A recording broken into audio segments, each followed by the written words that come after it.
perkenalkan, nama saya Ahmad Juliansyah dari jurusan Administrasi Bisnis. Saya akan menjelaskan tentang artikel berjudul Analisis Motivasi Kerja dalam Meningkatkan Kepuasan Kerja dan Kinerja Karyawan di Shopee Indonesia.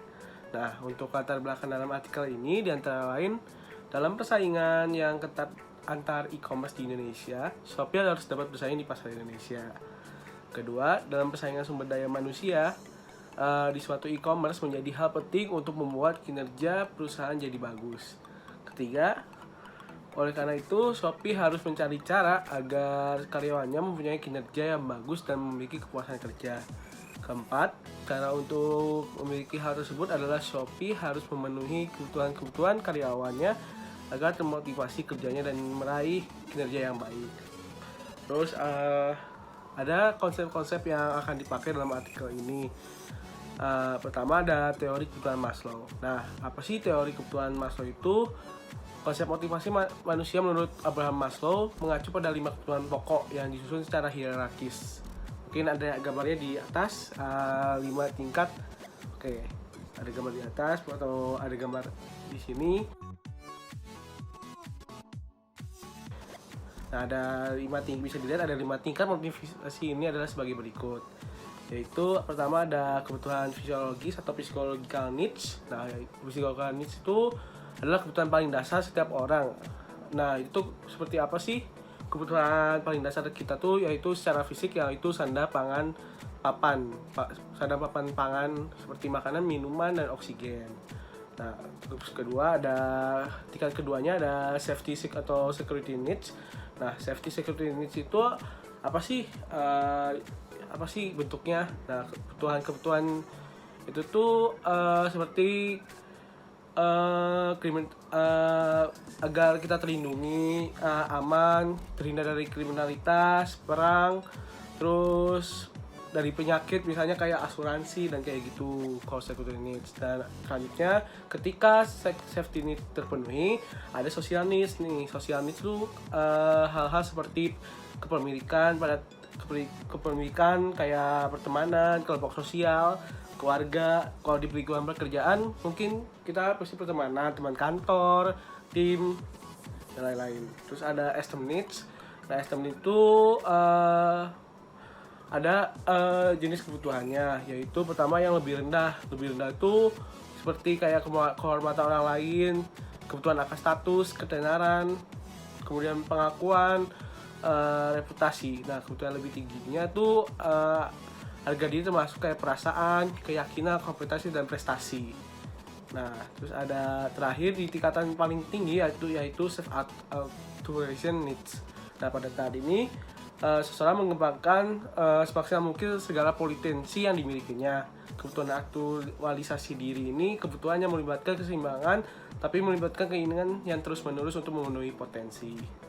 Terus ada di konsep selanjutnya ada teori motivasi McLean. Nah, teori motivasi McLean itu mengatakan bahwa dalam diri manusia ada 2 motivasi atau motif, yaitu motif primer atau motif yang tidak dipelajarin, dan motif sekunder, motif sosial atau motif dipelajari.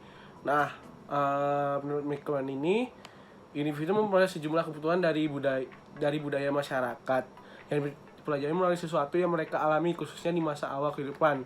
Nah, mungkin bisa dilihat ada 3 kebutuhan yang dipelajari seseorang dari lingkungan, yaitu pertama kebutuhan terhadap prestasi.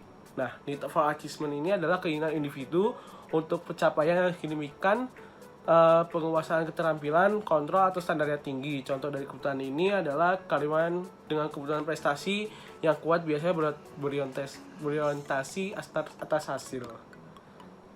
Selanjutnya ada kebutuhan terhadap kekuasaan atau need for power. Nah, kebutuhan need for power ini kalian memiliki motivasi untuk berpengaruh terhadap lingkungannya, memiliki karakter kuat untuk memimpin dan memiliki ide-ide untuk menang. Ada juga motivasi untuk meningkatkan status dan prestis diri.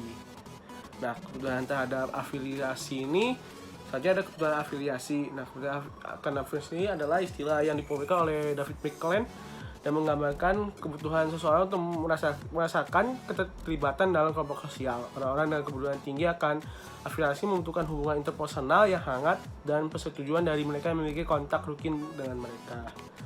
Selanjutnya ada kepuasan kerja. Kepuasan merujuk pada sikap umum seseorang individu terhadap pekerjaannya. Seorang ketika kepuasan kerja yang tinggi menunjukkan sikap yang positif terhadap kerja. Terus ada konsep selanjutnya itu kinerja karyawan, yaitu merupakan hasil dari implementasi suatu tujuan organisasi. Oleh karena itu, kinerja yang baik adalah suatu hal yang penting untuk dilakukan oleh semua karyawan. Bagi perusahaan, karyawan yang melaksanakan kinerjanya dengan baik bukan hal yang didambakan oleh perusahaan karena dapat mewujudkan tujuan perusahaan. Dan ada selanjutnya isi dari artikel analisis motivasi kerja pada dalam cara meningkatkan kepuasan dari kinerja pada Shopee Indonesia ini, yaitu jadi di dalam artikel ini membahas tentang cara Shopee Indonesia untuk memenuhi kebutuhan secara teori Maslow. Menurut teori Maslow dan McLean, agar karyawannya termotivasi dan memiliki kinerja yang baik itu pertama dalam memenuhi physiological needs. Jadi Shopee ini memberi fasilitas kantin, mungkin bisa dilihat di sini. Nah, fasilitas kantin itu bisa makan siang dan makan malamnya itu gratis, dan mereka tuh memberi fasilitas wifi dan laptop bagi karyawannya agar semangat bekerjanya. Terus selanjutnya ada dalam memenuhi safety needs atau security needs, karyawan Shopee Indonesia mengadakan atau memberikan asuransi kesehatan termasuk untuk kesehatan mata, gigi, hingga subsidi biaya melahirkan. Shopee juga membuat program Shopee Fit yang di dalamnya ada boxing fitness class agar karyawannya selalu sehat, terhindar dari penyakit. Ketiga ada social needs atau need for social needs, dan ini tuh bisa digabungin jadi social needs menurut Maslow dan need for affiliate untuk teori McLean-nya. Jadi cara memenuhinya, jadi karyawan Shopee membuat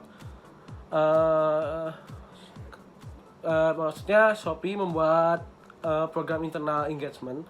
Nah, itu tuh jadi Shopee membuat acara untuk karyawannya agar lingkungan sosial Shopee tidak menjadi toksik. Nah, program internal engagement yang Shopee lakukan adalah Shopee 19 Super Appreciation Day dan Gebiar Merdeka, yang mungkin nanti fotonya bisa ditampilkan di video. Selanjutnya ada dalam memenuhi esteem needs, dan Group Teori Maslow dan Need for Achievement dari teori McLean. Shopee ketika karyawan mencapai targetnya, Shopee akan memberikan insentif gaji, dan menurut hasil penelitian yang dilakukan oleh Ayu Randinda tahun 2020 menjelaskan bahwa karyawan Shopee juga mendapat penghargaan dari para pemimpin dan kegiatan Appreciate Day, yang mungkin para karyawan memperoleh apresiasi dari pimpinan berkat kerja keras dari bagi perusahaannya. Nanti foto Shopee Appreciate Day bisa dilihat di video. Dalam memenuhi actualization need dan need for power dari karyawannya, Shopee membuat beberapa pelatihan yang membantu para karyawannya dapat meraih potensi yang mereka inginkan, dan mereka juga bisa mendapat kompetensi untuk mendapat jabatan yang lebih tinggi.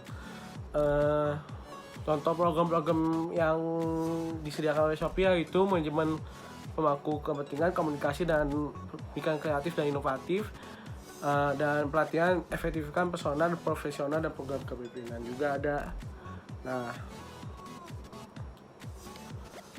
Nah, dengan terpenuhinya motivasi kerja, dengan terpenuhinya teori kebutuhan teori McLean dan teori Maslow ini, Shopee bisa menjadi termotivasi dalam kerjanya, dan dengan terpenuhi motivasi kerjanya, berdasarkan penelitian yang dilakukan Effendi Hardianto, Shopee bisa menjadi e-commerce nomor 2 di Indonesia. Oke, jadi kesimpulan dari semua artikel ini adalah dalam membangun motivasi kerja karyawan Shopee melakukan berbagai program. Yang pertama ada program Shopee Fit agar karyawan selalu sehat dan memberi karyawannya asuransi kesehatan agar karyawannya selalu merasa aman dan tenang dalam kerja, serta ada program internal engagement. Shopee membuat acara untuk karyawannya agar lingkungan sosial Shopee tidak menjadi toksik dan nyaman dalam bekerja. Dalam memfasilitasi karyawannya untuk meraih potensi mereka, Shopee juga mengadakan pelatihan-pelatihan untuk karyawannya seperti pelatihan kepemimpinan, project class, dan webinar. Dalam memenuhi kebutuhan karyawan Shopee dalam memenuhi kebutuhannya, karyawan Shopee menjadi termotivasi dan merasa puas akan kerjanya dan menjadikan Shopee menjadi e-commerce nomor 2 di Indonesia. Oke, sekian dari saya. Misalnya kalau ada yang mau ditanyakan, mungkin bisa langsung di chat di kolom chat dari YouTube ya. Okay, see you guys and next video.